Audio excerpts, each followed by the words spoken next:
Maria, I hand over to you. Have a great great session. Thank you, David, for the intro. Hi, everyone. I'm super happy to facilitate this conversation. My name is Maria Tamellini. I'm co-founder and CEO of Gamersafer, an ambassador of Women in Games, and a board member of several organizations that are promoting diversity and inclusion and safety, not only in gaming, but in the tech space. Leadership has been always a topic of my interest, and these women that are here today, they have different experiences and backgrounds. They're leaders, and they're here to share their wins, their struggles, to inspire and to motivate you. A couple of recommendations before we start. Please type in the chat where you're based if you haven't. This is important so we can understand and use that as a starting point for us. And also,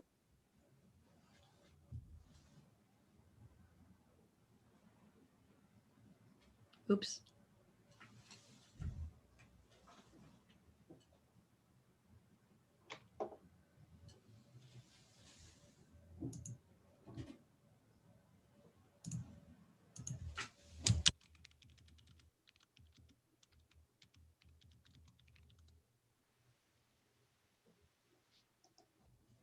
Maria, I'm not sure everyone's getting your audio, if you can hear me. It seems to be muted. Oh, I had a problem with my audio. So where was I? So I was like suggesting that you connect with each other, follow them on LinkedIn, and make sure that you take advantage of these conversations, and also the space we created for you on Discord. Have the intention of facilitating connections and networking, because we know that having more women having our backs and supporting us in our career is also important. So take advantage of that. Use the Q&A button. I will try to merge your questions into mine, and I'm super happy to get started. So Laurie, I will start with you. Can you please introduce where you are in your career and something that you're super proud about as a leader? Oh, I get to go first. Well, thank you, Maria, and thanks everybody for joining us. My name is Laurie Bajorek. I'm the president of the National Esports Association. I've been in this role about 18 months, but I've been in esports for about 12 years. You asked me something I'm super proud of. I'm just actually proud to be part of the global phenomenon that we call esports, and it's growing. And basically, even since COVID, being able to meet people around the globe is truly amazing. I do miss traveling. Pre-COVID, I was in London. So a shout out to all my people in London and around the world. So thank you for having me. And I look forward to sharing some amazing stories and learning about everybody else's journeys. Oh, we lost your sound again, Maria. I think you're on mute. There. Yes. Nicole, can you go next? Sure. Hi, everyone. My name is Nicole Pike, and I lead YouGov's global gaming and esports sector, which essentially means I'm supporting the growth and expansion strategy of all of our data and insights and tools in the gaming and esports space, and working to really expand how much data is available, both for the industry and for anyone looking at the industry to measure it. And I think, thinking about something that I'm proud of in my career. So I've been in gaming and esports for about 13 years now, most recently before YouGov with Nielsen. And I think one of the things I'm really proud of is just seeing, even over the past few years, how much the increase in data availability and being proud that I was part of that has really accelerated how brands are investing in the esports and gaming space. So really great to see that direct correlation, and it motivates me to keep doing more of it. Thank you, Nicole. Christie? Hi, I'm CEO of Gamers.Vote. We're a nonpartisan organization that isn't the first of its kind in the gaming space to rally gamers to go register and vote and help get more people in their community to participate in the process. I'm an elder gamer who was competitive in gaming before it was called esports, not to date myself at all. It's really embarrassing now, I think, when we talk to a lot of young people all the time, but as a passionate person in the space, I've been working with organizations like Gamers Outreach. I did a lot of marketing and social and digital work in the space for brands, for publishers, and different organizations as I moved into this position. So I am most proud of Gamers.Vote as we just put all of our numbers together of how many touch points we had in this space, from tabletop to mobile to esports. Just people participating at large was really exciting. Seeing this community become comfortable from a nonpartisan perspective, helping people to participate in democracy is really rewarding. Yeah, it was definitely something really beautiful to see. So about leadership style, how you define yourself as leaders, and what are the key factors you like to highlight in terms of growth in this process? Whoever wants to jump in, I won't pick like. I'm happy to start, and hopefully others can quickly piggyback off of that. So I feel like my leadership style has kind of evolved over the years, and I like to think at this point, one of the things that is really kind of underlies that is empowering people that either I manage or I work horizontally with to take things as far as they can and to really have ownership and to be there as a way to support them and to amplify them, especially when they do great things. I think a lot of what I appreciated of people that I thought were good leaders and role models for me over the years were people that did that. They let me run with things, have as much bandwidth as I was willing to take, and push me to grow, but didn't tell me how to do it. And so that's really what I try to do more and more is give people the leeway to do what they want and to make it as big as they can and just support from there. Mm-hmm. Christie and Laurie. Sure. So for me, I have always been in the strategy side of things, marketing strategy, creative strategy. I like collaboration. And so I feel like sometimes when I'm working with different teams, I love watching people grow when we can bounce ideas off each other. So as someone who kind of entered this space from a passion standpoint and had other things that I had been working on, was able to transition that into gaming and following my passion. I love looking for people who have talent that they don't know that fits in this space and finding a way to just make them more comfortable over time. And I think that sometimes that group strategy session is the best way to see and spot talent and being able to foster that and bring them in a space where they realize how much they're contributing to that. Anything in marketing is never a one-person idea, right? It's something that you throw something out there and then it's built upon, and more people that feel connected to that, you create a better product or a strategy. And so that's, I think one of the things that I've done and I'm really proud of is I bring people who didn't think they could take their experience and translate it into this space, because that's where I think the opportunity for so many women especially to find their home here. Because if you're like me, my guidance counselor did not support the fact that I had great science or math skills. They were telling me to be a teacher or a social worker, and it might have been very specifically in my school, but I didn't know that I could enter the thing that I was most passionate about from a place of experience. And I didn't know that marketing was part of gaming back when I was in high school, right? I didn't know I didn't have to be a programmer. And so I had gone into my first year of university as a programmer, and I didn't think I was the best at it. No one also told me that maybe if I stuck it out, I might have been able to put some of my leadership skills and the ability to communicate with others into a place of leadership, right? So because I didn't feel like the best of it, I quit that and I went into history and English and got into women's studies. And so the fact that I was able to pivot and find my space here is something that I like to reach out to community and usher forward. Yeah, and what you're saying is very much related to the mission of Women in Games as well, right? Because we keep saying that, we need more representation, not only because we have a lot of women that are gamers, but because we can produce better gamers by being more diverse. So innovation, creativity, comes with diverse of ideas and backgrounds. And so this speaks really to the mission of the organization as well. Laurie would like to add something.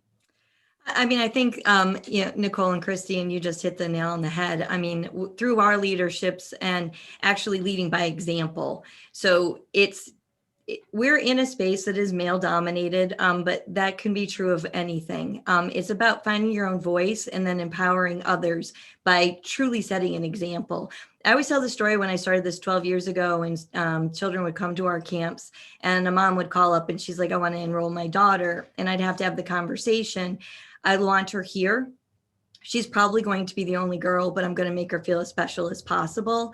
Because if you set up an environment that is inclusive and diverse, and then you lead by example, we all have been in meetings where we're the only female. And then I have everybody ask me, well, we want to be more diverse and more inclusive. How can we do that? That's not something that you just do because you're supposed to do it. It's something that when you're out there and you're representing and you're really bringing it in. And I loved what Christie, what you said. I like to find everybody's superpower. So like that secret thing that you don't know that but you're better at than anybody else. And then I like to exploit it in a way of like run with it, and let people, even as Nicole said, really determine their own bandwidth. Like, where do you want to take this, and give people the power to do that. And the only way that that truly can be done is to lead by example, and then also support and create that cultive environment where everybody wins. Yeah, to even just jump on that, my other favorite thing to do for various different organizations is, again, spotting that talent, is going like, I hope that you surpass me.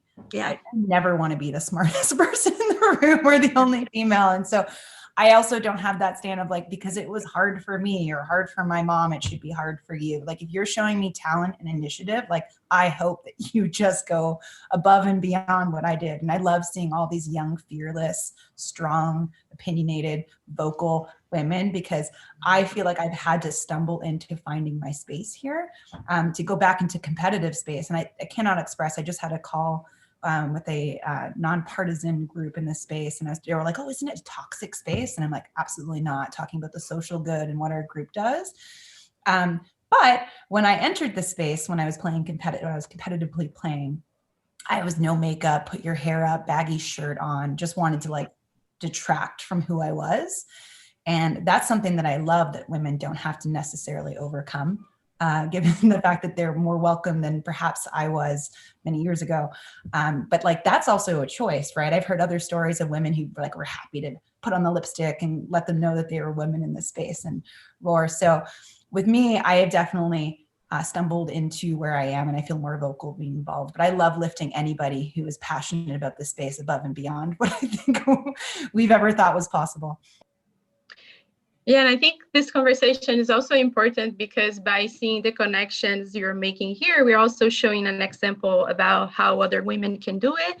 And, you know, great partnerships, business opportunities, and career opportunities can grow from there. But I think it's also important for the women that are watching us and allies, hopefully there are many allies here too, to share a little more about the challenges and constraints in this journey. Because I think not only having women supporting that journey or allies can help, but also pinpoint where those points were, how, you know, what was your approach, how you use your superpowers to, you know, to leverage that. Who wants to jump in? I'll jump in. I mean, you just kind of hit it. I hit the nail on the head. Being an older female, one of the things that, you know, you have to make a choice in life is how to balance family, work, and relationships. And then how do you do that in a constructive way, that you don't lose yourself in the process? I've been incredibly fortunate my entire life. And what I also teach people is, you know, when a door opens, walk through it and see what's on the other side before you close it. And make sure that you're actually out there and taking care of yourself first. Especially now during COVID, you know, I had to do a lot of these Zoom meetings, and, you know, a child might be running in the background or a dog might be barking. But my children are all older now. I have a 17-year-old who's a senior in high school and a 22-year-old in Chicago. But when they were infants, I brought them with me and I incorporated them into my lives. It's not an easy thing to do, but I wanted to make sure I could surpass all obstacles. I wanted to be a great mom, a great wife, a great leader. I wanted to be independent, and have my own voice. And through that, I think just leading, as I've said repeatedly, by example, and really embracing what it is to be a woman and what is to be a woman in a power industry. And just freaking go for it is all I say. I'll jump in next. I think what's interesting is, one, as a mom who's in this, I have a lot of younger people that I work with who don't understand what it's like to have kids and having 2 under 5 like run into Zoom meeting. It's funny and it's great, but I can't always lead by example of balance, if that makes any sense. So what I make sure that I do is make sure they feel welcome to, I mean, right now it's a little hard, but if you had a laptop and you're working at the beach and that's your office, like I support that ability to have a balance and a lifestyle, even if I am not personally able to reflect that. And prime example is I just got a call yesterday with one of my favorite graphic designers, and she is somebody who is so talented, supremely talented, but does not live to work, right? She is all about like doing the job and making sure that she can experience life and travel, and obviously cannot do that. And I was communicating to her the importance of her not necessarily feeling like she has to be or fall into my category of obsessive work background or trying to balance it all. And I'm like, no, I love that you could, and when this pandemic is over, travel. I hope that I get to see your Instagram account doing your work in a variety of different spaces and living your life. And so I try to do that, a little bit of that. But if I see someone who is very interested and passionate, I want to support their hard work ethic. And how do I make sure that you take time to mentally separate from this? But I didn't have a community of women to really reach out when I started here. And so every time I connect with someone who's young in this space, and I'm like, just message them on LinkedIn, just say hi. I would be shocked if the vast majority of women in this space wouldn't immediately gravitate and want to support you or point direct you or take a 20-minute Zoom call with you to learn more about how they can help. That's one of the best qualities in women, is we're so almost naturally empathetic. I can't even talk right now, but you know what I'm saying? We have empathy and we care to listen and learn more about how we can be supportive and helpful. And I've seen a lot of really great communities like Women in Games and different things that have worked up and popped up in a tech space to offer support and mentorship. So I would encourage everybody to step out of their comfort zone and reach out to a woman that you look up to.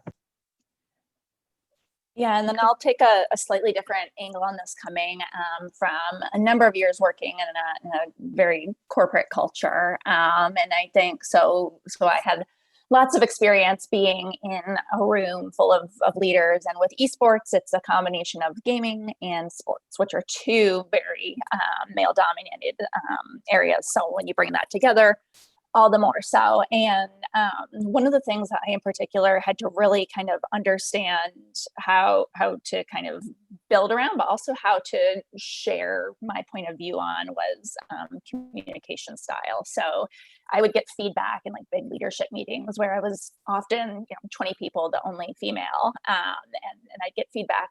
Nicole, if you don't speak up, no one's going to think you have ideas.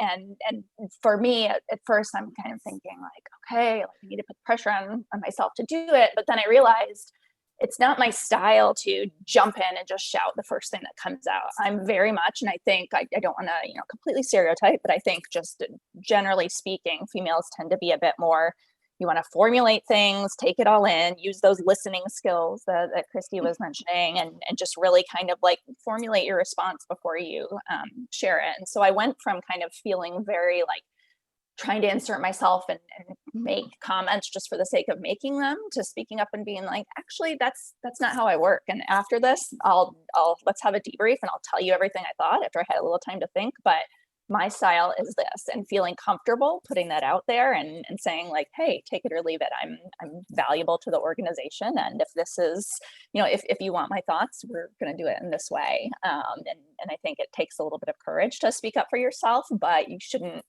feel the pressure to conform to the way someone wants you to do it, just because that tends to be, what the majority of people in the room are doing. Yeah, I have to jump in on that too, because one of the things that I used to be terrible at was speaking up. And now I find myself in meetings now being like, yeah, I'm going to go ahead and jump over you to make sure that I get it. Because it's that Zoom, especially in Zoom calls, like you're just kind of waiting for like the split second to be able to put your 2 cents in. Yeah. And women 100% pass on that in my experience, because they're being, no one wants the BITCH perhaps in the room, or consider, especially on like the first time Zoom call with a client meeting, for example. Like, let's go back to my agency days, right? No one wants to be perceived as the person who does that. So, and you can bring so much value to that. So I personally have always struggled in getting better at finding ways to dominate the voice or jump in. And I also feel like we have better allies than we probably did a decade ago, because they're aware of the fact that they might be jumping in or not letting you have that moment. So I don't know I can't speak to anyone's work environments, but I have created the world where we have a text group for anyone that I'm working with. So if I feel like I'm not getting a moment to speak, I say, actually, if you can throw it to me next, right? Like, just creating a place where you don't have to necessarily interject has allowed me to have more freedom and confidence to take my moment.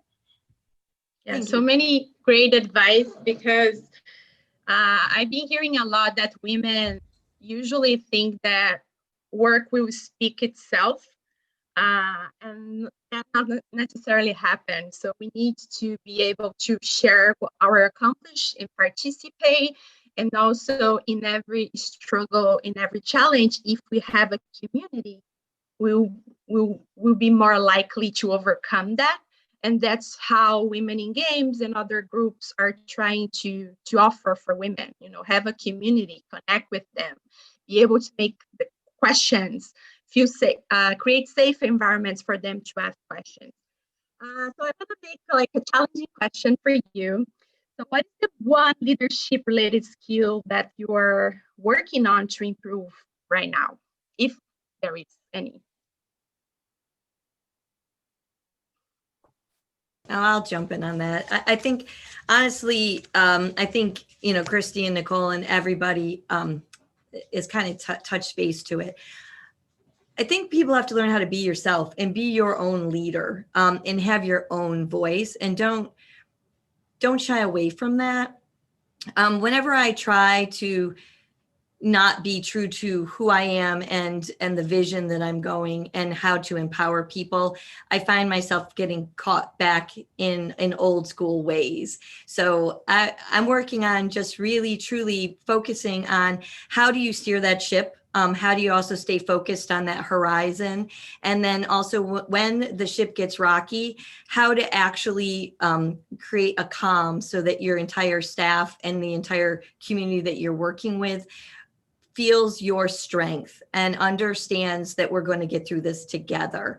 And I think that's one of the most important things that I'm seeing, even in this space right now during COVID, is how when somebody's down or having a bad day, it's like, how do we actually make sure that we listen to that, we acknowledge it, and then how do we actually empower them to move on? And I work on that on a daily basis, and even ask myself, what would Lori do? Like the real me, like the mom in me, the person in me, because nurturing isn't a bad thing as a leader, and listening isn't a bad thing. It's different. It's a different style, and develop your own style and just believe in your own inner voice. That's what I'm working on. This one's an easy one for me to answer on my end, but a hard one to fix. It's saying no. I have a really hard time turning things down. I like to show, and I think a lot of it comes from a really good place, right? Like, obviously I want to show that I can achieve and I can do everything that's asked of me. Maria, like you said, I want my work to speak for itself. And so if I do more of it, then there's just more to speak for it. But I also just care a lot about the relationships that I've built, especially within the industry. And so if it's someone that's a friend or it's a favor, I don't know, I like to make them happy and live up to, what that friendship and relationship is to me. And sometimes that backfires in terms of getting people what they need when they need it, or just supporting people in the right way, or, obviously just, wreaking havoc on my personal life and time. So for me, it's really important. I think especially thinking it from a leadership angle, I try to remind myself the more times I say no, especially within my organization, the more times that can actually give someone an opportunity that wouldn't have it to do something that's asked of me, and that's actually a really good thing too. So so yeah, I guess that even gets into delegation and you know, the having confidence in doing that and letting other people have opportunities. I resonate. Mine rolls completely into that. And I think most women I know always want to put out more than we probably should. So bandwidth is always my problem, especially during the pandemic. It has been really eye-opening as someone who, and again, I'm very old school in the sense where I was like, I had to always prove that I was working harder. And with that, I always take on more than I probably should. It's not that it doesn't get done, but is it making me okay, right? Like, am I okay at the end of the week? Is my cup full? How much am I closer to burning out than perhaps my male counterpart because I didn't know how to say no, for example, or the fact that I just felt like I had more to prove than someone else. So just taking it, I've been working on that for years. And I think in a pandemic, it threw me for a loop because now even right now, COVID program has closed my kids' school. So they are here. And it's about like, when is it about me? When is it about them? When is it about my work? And to be completely frank, sometimes it's really balanced and I feel good about what I'm doing. And other times it's, you know, kids until 4 and 4 to 12 a.m. I'm working. And then it's about making sure that I know that I can take the weekend or I'm going to take off Monday because that's important. And anybody else would do it if they weren't so concerned about like how that is perceived. And I think and again, I want to make this clear. I think it's mostly older women that are working in the space that have kind of grown up with having to overstep and prove more. A lot of women who work for me and have done things for me don't feel that way. And I love that. And I hope that we continue to foster them feeling like they don't have to show me too much or overextend themselves to the point to prove that they deserve to be here. Yeah, I think we're all working in this extra mile thing. I always feel like that I have to do extra efforts to prove myself when compared to my co-founder. It's not a demand that comes from him. It's how I read the space somehow. So I think those are great, advice and experience. We have a couple of questions on Q&A, so I'll jump on them. So I was able, Stephanie, I was able to have a Zoom call with the director of a company that I want to intern and work for. We had a great call, but since then I haven't heard back. I've sent at least 5 emails. Should I move on?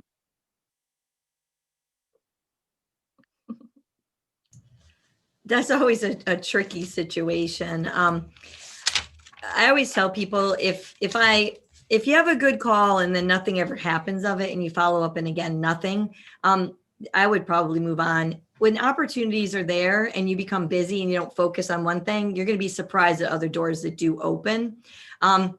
I definitely would keep touching back because we've had people even, in the amount of the time that I've been in the industry and just in the workforce, all of a sudden someone that you met 12 years ago that you still had a positive impact on will remember you. So always leave things, I say, don't blow up a bridge, leave it open and just touch base. Like, I understand you're busy, life happens. I just want to circle back to you, reach out to me if you can, and then go find someone else on LinkedIn and have another great conversation. Just keep those conversations going.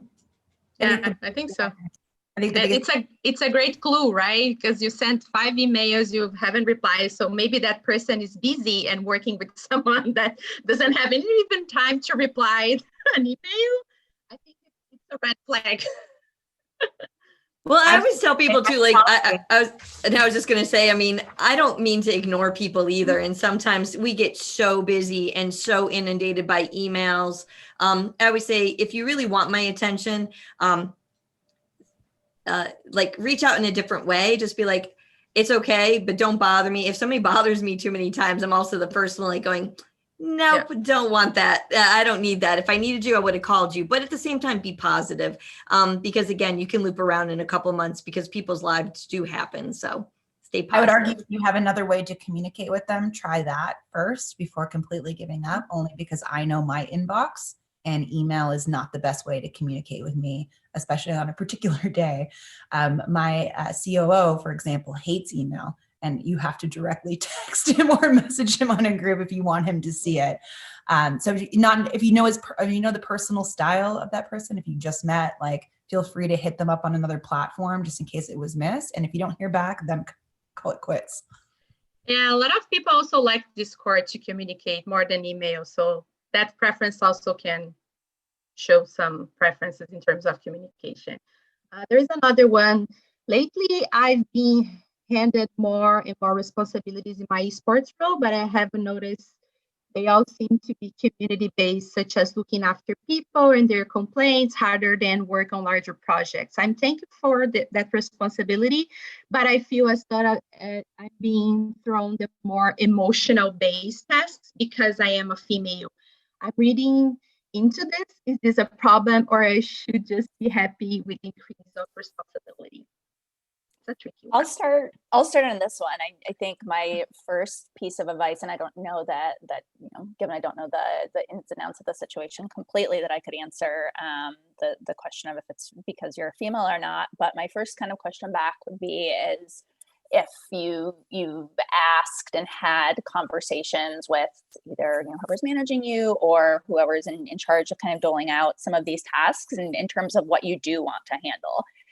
It may be that you're doing a great job with what they're giving you and you're crushing it, and they see you as the best person for that. And so they keep just kind of throwing them your way. And my guess is that you're, very cheery about it and, roll with it and are, happy to take them on at least from an external perspective. So I would say, first and foremost, make sure that you're voicing in the next check-in that you have with someone of what you're looking for and how you might want to expand your role.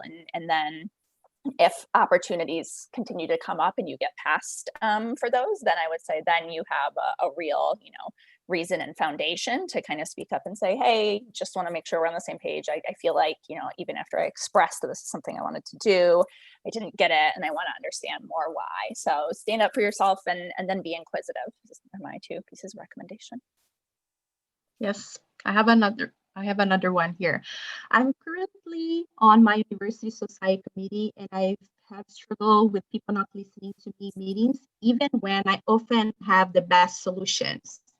I feel as though I'm often overlooked because I am a younger individual, but also the only female on this committee. Do you have any advice to help overcome this? Well, one, I think it's about, especially if this is the small group that you're working with, I would take a moment to reach out, trying to find a mentor within that group that you're regularly presenting or whatever that environment is, and let them know that this is something that you actually want to be supported to be able to vocalize. I'd find out who could be your champion and kind of throw it to you. That's one of the things, again, I try to do if there's a new person. I'm like, do you have anything to say, staff or whoever I want to throw it to make sure they open it? But at the same time, I like to communicate beforehand that they're comfortable with that, because you also don't want to throw someone off guard. Sometimes people will not throw it to you because they just don't want to put you on the spot. But if that's a responsibility or you feel like you have something to share, you should absolutely speak up off chat, tell them that that's something that you would like to tackle. The other thing that I mentioned earlier is something I would consider setting up, that messaging, being able to message someone when you have something to say so they can really tee you up.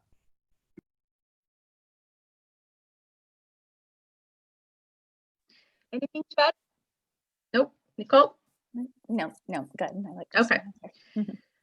So Grazia is asking, I'm currently handling several communities in online gaming platform. However, my struggle is to gather other countries' community leaders, organizers to unite and bring in a much competitive training ground, especially for all women, Middle Eastern and Asian communities, how to effectively communicate and present the goal.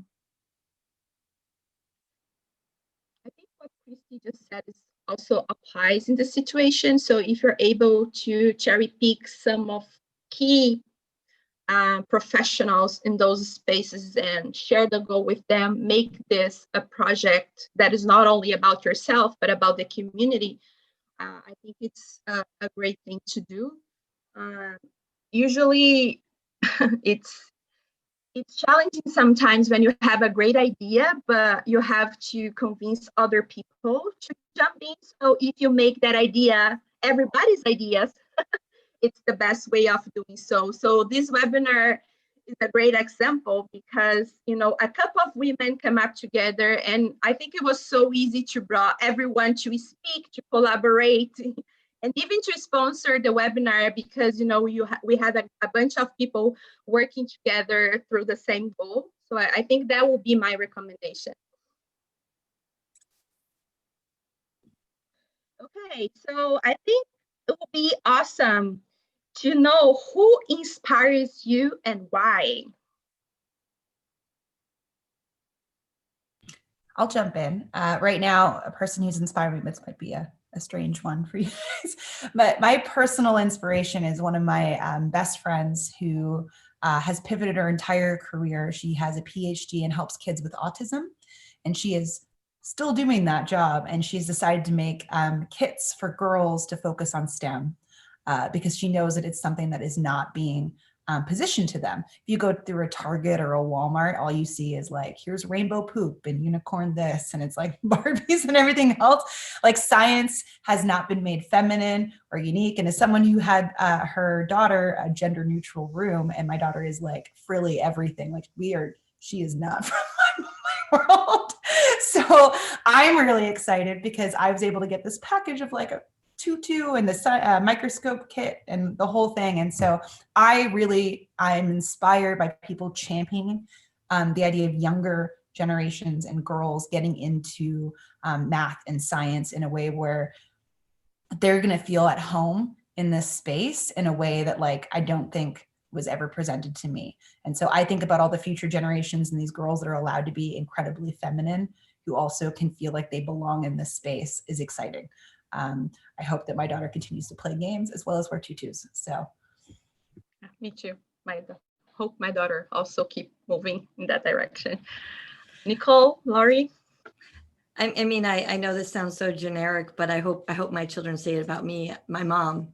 You know, when I was a child, I remember going to kindergarten, and it was always ingrained in me that I could do whatever I wanted as long as I put in the work, and even go to college. And it just never, ever was an obstacle. And I just saw her work ethic and what she put in. And I lost her when I was a very young child. But in the first 10 years of my life, it instilled something in me that I still feel that I give back to, and my children and to anybody I meet, that nurturing concept that you can do anything you want.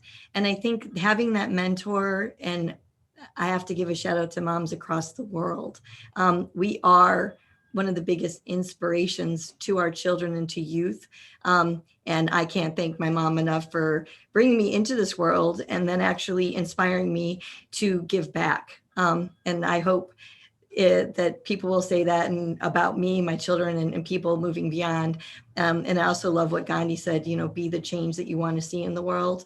And Mother Teresa, I mean, I would love to be quoted someday with some of these inspirational women that have been in our past, but also the unknown women, like the moms out there that will do whatever it takes to see the success of their children. So shout out to moms. Beautiful. Shout out to moms. Yay. Yeah, and I think that's especially obviously during everything happening with COVID, working moms and everything that has to be balanced and taken care of, and you know, home learning and everything. It's crazy. So for sure, they are extremely inspirational. I think the others that I just continue to kind of be mesmerized by and always want to kind of learn more about behind the scenes is there's been several women who have kind of taken top leadership positions of esports teams as of late. And to me, it is just, I mean, it is bold and brave and amazing to see them step in. So Nicole Pike Jameson and with the Evil Geniuses, Trisha Sugita with FlyQuest, and a lot of others. It's for being such a male-dominated society, and then having, you know, 95 and some of these organizations' cases, 100% of the players on teams being male, and just stepping up and saying, I've got the confidence to do this, and this is going to make our organization better. It is just truly amazing. And I don't know that I would have the guts to do it. And so I'm extremely inspired by them. To top on that, I was going to say a lot of these organizations that you're really thinking about, I would say FaZe Clan, for example. Like if you had reached out to FaZe Clan 2 years ago, they would have said, we absolutely want women to be involved in this, but they have to be we want them to be phase, right? We're not just going to grab anyone and do that.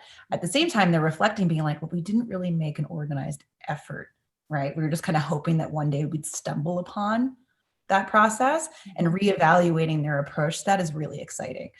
Seeing all girl teams, something that if you would have asked me when I was 20, I probably would have told you, no, I want to play with the boys.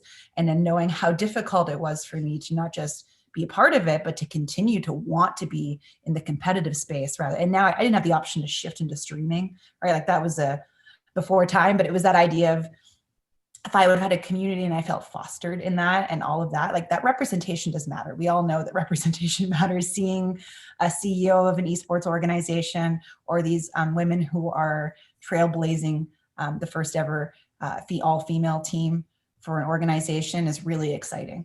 And I'm glad I get to see it. And again, I imagine by the time my daughter is able to even consider that, it won't just be like 3 teams that do it, right? So, yes. Woohoo!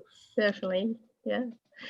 So let's talk numbers. We know that there are as many women playing games as men, but on average, women comprise only about 20% of the global game industry. One study shows that women make only 16% of its active teams. So what do you feel we need to do to improve those numbers? So I'll start here because I actually heard a really interesting take on kind of the idea of diversity lately that resonated with me as I thought about how it relates to gaming and esports, which is, as Christie's mentioned a lot, I think things have definitely improved, though, to the stats you just mentioned, haven't, fully gotten there in terms of like representation and pure numbers, especially at kind of like a more, entry or mid-level where there is at least more representation of females than we've seen. But I think it's really moving. Things need to move beyond just having the people in the seats and more about how welcome they feel their ideas are, how influential they are, and what kind of decision-making power they're given. Because it's one thing to have females in the boardroom. It's another thing to specifically think of and recognize that their views may be different, but it's a good different and something that everyone needs to lift up. And I candidly think that a lot of parts of the industry aren't quite there yet, and I think women get discouraged. And then when you combine that with all the other things that women have to kind of balance and think about as their career grows in terms of families and how much they're at home and travel and everything, it just becomes one more thing in the back of the mind that is more of a detractor than in many cases something that's motivating people. Yeah, again, that different world today, but if you're really good at a game and you're female, like the burnout or the desire to be in the environments that was typically set up to be competitive is not really alluring, right? So I think there'll be a different world we're going to live in 10 years from now, and that is something that is, this is how you can do that and still be really competitive. You don't have to live in a house of 20 guys to be great at your craft. And you don't have to pivot your career to go only in streaming, because that's the way that you can monetize and make your living. And having that option and balance, and seeing people going like, well, I'm passionate about it. I was really competitive, but I would love to bring my degree of this into the business and find a place in here. The mentorship programs like Women in Games and all these things that you guys do and create these environments will start to shift that. So by the time like my 5-year-old eventually gets into this space, she won't feel like it's male dominated. It will feel like a place that she belongs. And I think, again, with the STEM toys and all that kind of stuff, it's going to bring more people into being more vocal represented in the space on the female side. But we've always been here. We're just kind of hiding, whether it was access through your brother's Xbox or whatever brought you into the space. It won't be your brother's Xbox anymore. So I think we're already seeing that happen, and I'm excited. I think like already what we've been able to do in a short period of time and kind of make this space our own as well. I don't think it's going to take 10 more years to see this not feel so one-sided. Yeah, I mean, I even mentioned it earlier, 12 years ago when we were doing camps and doing tours before esports was esports, we had that conversation. And now when I'm on campuses, I'll see, females not wanting to step up and play. And I'm the first one to be like, I'll sit down right next to you. You don't have to win. It's not about winning. It's about participating and having yourself be seen and heard. And it goes back to creating that safe environment where you're not afraid to lose. To get to the point when winning is the end all, it's not. It's more than the game. And I think once we start doing that and we start actually embracing that, because we feel we have to, as women, overachieve. So we got to dominate this game. Wrong. Show up, participate, play, and then start building your community, build your fan base. And then that's when you're going to start to see it. We've already seen it in the collegiate world. And now what we're doing is taking those in like high school and even elementary school, so that when children and females get up into 7th and 8th grade, you watch that STEM participation drop, because you go to high school and it's a male dominated environment and you don't feel welcome when you walk in the room, because again, you're the only female there. That's the biggest hurdle that we have to overcome. And then we also have different priorities. We're doing different things, but it's creating that conversation, making sure that you feel welcome, and then developing it afterwards, and not just talk about it, do it. Those are great advice, and I can totally see that happening here at home, because my older son, he loves playing more competitive games, and my 14 years old daughter, sometimes she wants to play, but she kind of like, I'm not sure if I can do this. Maybe if Victor helps me, I can try it. So she's always trying to partner with someone in the real world to join an online community, because she never feels safe. And that also encouraged me to create Gamersafer, to create those safe spaces where everybody, no matter their identities, no matter their age, they can have fun and enjoy the best side of games. Christie, I'll be the reverse of that, as a person who does not know how not to play competitively. Like, I've never joined a server that wasn't a PvP server, like going all the way back. Like, I have to play against other people. And there's plenty of girls like that. But that doesn't mean I didn't endure a whole slew of toxicity. And with that, for MMOs, for example, I would have to level up. I would not sleep for like 2 weeks straight just to get to a level where you couldn't be griefed. Right? So like, I felt like I had to get to the end game faster than probably any of the males that I played with on a regular basis, because it was about like making sure not only that I was number one, but that there was less griefing. And then I would help other people level up and guard them on a PvP server. So I think it's about letting girls know that even if they're hyper competitive, they can absolutely sit down in this space and own it.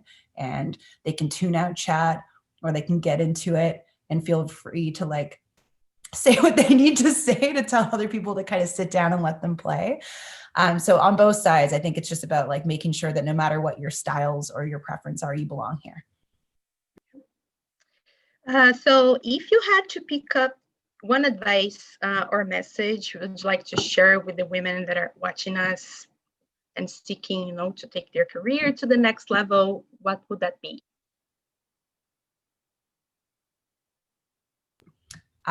What I said earlier is really the most important thing you can do is if you see somebody that you think that can offer you advice or mentorship or an opportunity at a company, and you have something to offer to the table, you should absolutely reach out. Again, I don't think anyone would say no to you for a quick call or 10 minutes. It might not happen today or tomorrow because people are busy and it's a pandemic, but there's no world where I wouldn't schedule a call with somebody. And if that leads to the next thing or a better introduction, like, you should take those risks. I can go. I think, a couple things. I think, Lori mentioned earlier, and so I'll try to add another one in case I'm stealing hers, but it was one of the ones that was on my list, is really finding and understanding what your expertise, or to use kind of a catchy term, like your competitive advantage, like whatever that is, finding it and tripling down on it and figuring out how you lean into that hard to differentiate yourself, and just telling yourself you don't have to be good at everything, and you don't have to be good at everything everyone else is good at. You have to figure out what is going to allow you to propel forward and lean into that as much as you can. And then the other thing I bring up is, and then this may be different for everyone, but for me, especially kind of moving into the esports space specifically, I spent a lot of years in gaming, and then, you know, decided esports needed data. I knew gaming, like this was the place. I listened. I took Christie's point. I took calls with anybody and everyone that would take a call from me. And you know what, like 95% of them were male, and the calls happened. So, you know, kudos to the industry for really kind of like recognizing the need and accepting it. But the ability for me to kind of hear everyone's perspectives, not just people who had the same perspective as me or were coming from a similar background, really helped me. Then when I was on the other side and trying to work with them, it helped me to connect, because I could see where people from different backgrounds and experiences came from, and find a way to, you know, help them and communicate with them too. I think you both have said it, and everybody here. If I was to give advice specifically for women, is we need to learn how to collaborate and lift each other up. Just because we're the only female in the room, sometimes we become defensive, and we don't necessarily want another person in that room because we feel competitive in that field. What I do in my leadership roles is exactly that. I want to keep lifting people up. I want to inspire them to do better, and to really truly come into their own and listen to their own inner voices. I always ask people, what's the goal? And if you actually, I know goal setting sometimes seems a little repetitive, but if you really have a vision in your life, you know, I tell people the story. I mean, I still have the hair. I was a ballerina when I was in, you know, high school, so know all about tutus. And then I went from ballet to producing on Broadway. And I tell the story, you know, when did you become a Broadway producer? I'm like, when I walked through the door and said I was a Broadway producer. You know, when did I become the president of the National Esports Association? When I saw an opening, and I saw a need, and I saw that I could actually invoke action. And one of the things that I love about gamers is they know how to invoke action. You might have made a mistake in the past, but that doesn't mean you stop playing the game. You want to win it, you want to achieve it, and you want to move on. And that's what this is all about. I mean, I tell people I have the coolest job on the planet Earth. I mean, I do. I get to work with young, inspirational people from around the globe, building an ecosystem that is all about equality, diversity, and inclusion, and making it so that there are no borders. And sometimes when I'm gaming, you know, nobody knows that I'm the president of the National Esports Association, or that I'm a female in my 50s, right? And I get some shocks, and all of a sudden they're like, how the heck did she do that? When they find out I'm a female, but I never go in the room going, I'm the most awesome female here. As a matter of fact, people think I'm successful in most games, and I'm really not that good. But the point is, be present, be aware, and when you see an opportunity, make sure that you're in it to win it. That's what I keep saying, you know, just show up and hit that thing out of the ballpark. Hi, David. Hi, everyone. Well, I thought I'd come in now because what Laurie was just saying there was like a super set of inspiring quotes that it will be very difficult to surpass. So this isn't the end of the webinar. Everyone is more than welcome to join us all in the Women in Games esports channel, and the link to the Discord has been posted several times in the chat. So please click on the chat and click on the link and go into the audio channel. There is a post-webinar audio channel, so it can't be any more specific than that. You will see other people in there, and Maria will carry on the hosting for 15 to 20 minutes, and then we'll shut it down because everyone has jobs to go to and domestic responsibilities, as we all have. I've got to feed the dog, for example. So I just want to thank everyone, Maria and all our panelists. That was super insightful. So thank you all for sharing. There was an amazing amount of great thoughts that I'm sure our audience will be picking up and taking away with them. We will be producing a video that we will email everyone that has attended, so that you can watch it again and pass it on to as many people as you can. Thanks. So thank you to everyone on behalf of Women in Games and our partners eFuse. We'll cross over in a second to the Discord. Our next webinar in the Powerful Women series is probably going to be on the 21st of January at the same time, but we've still got to agree that we're looking at a panel of women in professional esports, so looking at it from a player's perspective. So I think that will be exciting for everyone as well. So a final thank you to everyone. Let's wave goodbye and disappear across to another platform. Yay, see you. Hey, bye everyone. Thank you.